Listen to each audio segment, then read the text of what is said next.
বিলম্ব হতো না, আমার কলিজা শুকিয়ে যেত না। এই যখন কাঁদিতেছে রাজা দশরথ অমনি সিন্ধুমণির মৃতদেহখানা যখন অন্দিনী মায়ের কুলে করেছে অর্পণ, অমনি মা পুত্রের গায়ে ধরে দেখিবারে পায়, সন্তানের গায়ে যেন প্রাণ নাই দেখা যায়। কেঁদে কেঁদে বলছে, বাবা রে, এই হতভাগী মাকে একা একা ফেলে কেন গেলি রে বাবা চলে? একবার এই দুঃখিনী মাকে মা বলে ডাক, তোকে নিয়ে যে নগরে নগরে ভিক্ষা করে খাইতাম রে বাবা। ও বাবা সিদ্ধু রে, এগে বল বলি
সঙ্গে দেবে দুঃখিনী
দেখো, আমি যাহা বলেছিলাম তাহাই সত্য হয়েছে, আমাদের পুত্রের মৃত্যু হয়েছে।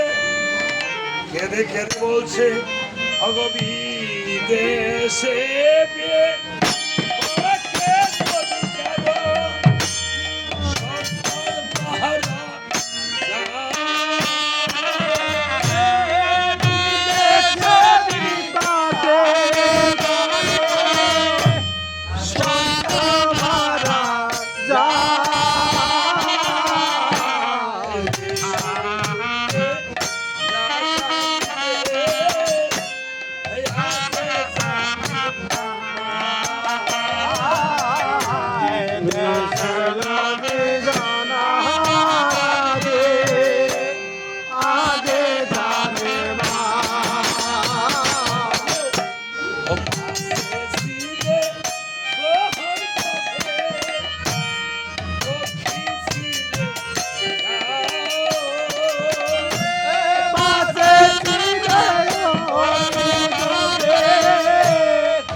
রাখে তারা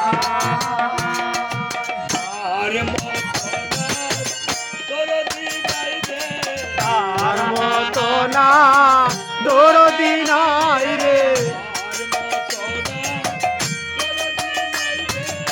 আর মতো না দরদি নাই রে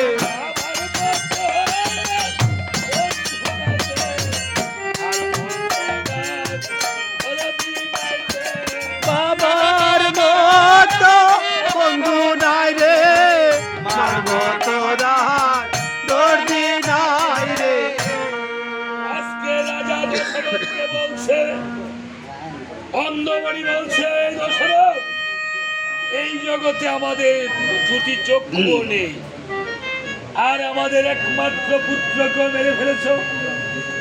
এই জগতে আমাদের আর বেঁচে থেকে কোনো লাভ নেই। তবে জেনে রেখো, আমাদের যেমন পুত্র সুখে প্রাণ চলে যাবে, তোমারও যেন একদিন পুত্র সুখে প্রাণ বাকি চলে যায়।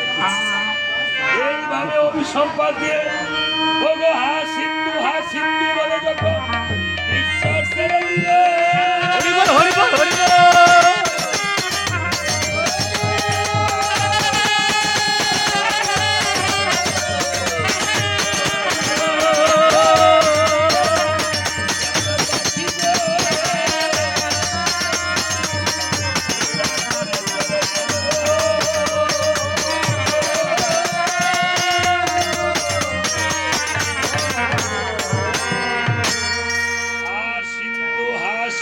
বলে যখন ঈশ্বর ছেড়ে দিল, দেহ ছেড়ে প্রাণ পাখি উড়া করে চলে গেল। অমনি দশরথ একটি চিতাতে তিনজনকে দাহ করে তিনটি ব্রহ্ম হত্যার পাপের ফলে সোনার বরণ দেহ অন্ধার বর্ণ হয়ে গিয়েছে।